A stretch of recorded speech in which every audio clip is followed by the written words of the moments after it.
qu'on va avoir besoin pour repenser, pas nos fameux rythmes scolaires, comme on l'avait pensé il y a quelques années. Moi, je pense qu'on doit rouvrir un débat qui est celui du temps scolaire dans l'année, qui est une des autres grandes hypocrisies françaises. Parce que, aujourd'hui, moi, je suis face à des enfants.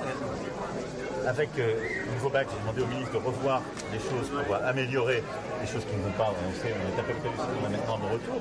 Mais au-delà de ça, tous ceux qui ont des enfants le savent. Vos collégiens, quand est-ce qu'ils ont commencé leurs vacances? Vos enfants en primaire, etc. Or, plus tôt ils partent en vacances. On a aujourd'hui des enfants qui ont 2 mois et demi parfois de vacances. Quelques-uns presque 3 mois de vacances. Donc il faut réduire les vacances d'été. Mais on doit concerter ça, on doit le travailler. Pas pour l'année prochaine, c'est un peu juste. Mais il faut repenser ce temps dans l'année. Et pourquoi? De la même manière. Vos enfants, ils ont des parents qui sont là pour l'apprentissage, les savoirs.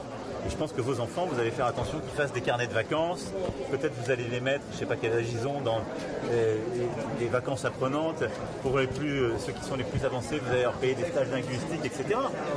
Les enfants du quartier, ils sont rendus avec peu d'infrastructures sportives, dans des familles qui sont déjà en difficulté. L'inégalité revient. Quand on a des vacances de 3 mois, l'inégalité revient. On a mesuré ça. Les enfants, ils reviennent au 1er septembre avec les compétences qu'ils avaient 1 mois à 1 mois et demi avant l'arrêt des cours. Ça veut dire que vous perdez, 1er juin, quand on le calculait au 1er juillet, maintenant quand vous avez des enfants qui partent au 6 juin, c'est sans doute ils ont le niveau scolaire qu'ils avaient début mai. Ça, on détruit en quelque sorte de l'apprentissage collectif. Donc il faut qu'on repense avec les enseignants ce temps durant l'année pour réussir à ce qu'on ait des enfants. Et pourquoi? Quelle est la conséquence de ça? C'est qu'on bourre les semaines de nos enfants.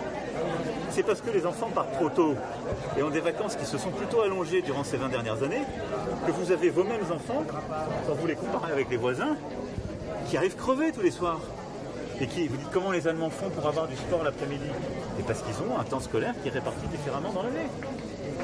Voilà, donc ça vous voyez, on continue. Donc on va continuer et élargir l'innovation pédagogique, les CNR et le travail avec les parents pour avoir de l'innovation, donner de la liberté. Et on va rouvrir ces grands chantiers pour aussi donner de la liberté. Au fond, on ne doit avoir tous qu'un guide, que nos enfants apprennent mieux, que nos enfants soient mieux à l'école, qu'ils acquièrent plus de confiance, plus d'esprit critique et la transmission de nos valeurs républicaines. J'ai oublié quelque chose. Et donc après, on doit s'en donner les moyens par rapport à ce qu'on dit. J'ai oublié un truc. Merci à tous. Les cités éducatives seront systématisées en fin de semaine. Je l'ai dit hier, mais tu as raison. C'est ça le but.